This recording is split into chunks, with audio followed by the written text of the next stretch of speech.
महिलांच्या शारीरिक शोषणाच्या तक्रारींचं केंद्र उत्तर महाराष्ट्रात असून नाशिकचे भोंदूबाबा खरातचं प्रकरण राज्यभरात गाजत असतानाच TCS कंपनीतील महिला कर्मचाऱ्यांच्या कंपनीतील सहकाऱ्यांकडूनच शारीरिक शोषण, अश्लील शेरेबाजी, धर्मांतरासाठी दबाव यांमुळे प्रचंड खळबळ उडाली आहे। नाशिकमधील ही दोन प्रकरणं उजेडात आलेली असतानाच धुळ्याच्या राज्य उत्पादन शुल्क विभागातील एका महिला कर्मचाऱ्यानं सहकाऱ्यांवर केलेल्या गंभीर आरोपांमुळे खळबळ उडाली आहे। पीडित महिला कर्मचाऱ्यानं राज्य उत्पादन शुल्क विभागाच्या मंत्रालयातील आयुक्तांकडे तक्रार केली आहे। सहकाऱ्यांकडून होणारे अश्लील शेरेबाजी, विनयभंग हे प्रकार गेल्या 4 महिन्यांपासून सहन करत असून वरिष्ठ अधिकाऱ्यांनी याकडे दुर्लक्ष केल्याचं पीडित महिलेचं म्हणणं आहे। धुळ्याच्या राज्य उत्पादन शुल्क विभागात नोकरीला असलेल्या या पीडित महिला कर्मचाऱ्याच्या म्हणण्यानुसार ती एकल माता आहे। राज्य उत्पादन शुल्क विभागाकडून होत असलेल्या कारवाईच्या ठिकाणी जात असताना खात्यातील काही पुरुष कर्मचारी हे मुद्दाम अंगलट करतात, मुद्दाम शरीराच्या काही भागांना स्पर्शही करतात, अश्लील शेरेबाजी करतात।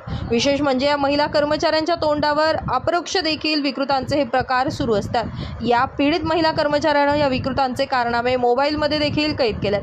त्यामध्ये हे विकृत कर्मचारी तिच्याबद्दल आक्षेपार्ह भाषेचा वापर करत असून विशेष म्हणजे यात एक महिला कर्मचारी देखील मध्येच त्यांच्या सुरात सूर मिसळताना दिसून येते। तुला अक्कल नाही इथपासून ते कार्यालयातील टेबल पुसण्याचं काम कर असं सांगण्यापर्यंत या विकृतांची मजल गेली आहे। सततच्या होणाऱ्या मानसिक छळामुळे आणि विकृत कर्मचाऱ्यांकडून होणाऱ्या शारीरिक अंगलटीमुळे तिनं आपल्या खात्यातील वरिष्ठांच्या कानावर हा गंभीर प्रकार घातला, परंतु योग्य प्रतिसाद न मिळाल्यानं पीडित महिलेनं थेट मुंबई मंत्रालय राज्य उत्पादन शुल्क विभागाच्या आयुक्तांकडे तक्रार केली आहे। या तक्रारीची दखल घेत त्या अनुषंगानं चौकशी अशासकीय सदस्यांच्या माध्यमातून सुरू झाली आहे। विशेष म्हणजे ज्यांच्यावर छळाचे आरोप आहेत त्यापैकी एक सेवानिवृत्त होणार आहे। यामुळे या प्रकरणाची त्वरित चौकशी करून संबंधितांना धडा शिकवावा अशी रास्त मागणी या महिलेकडून केली जाते।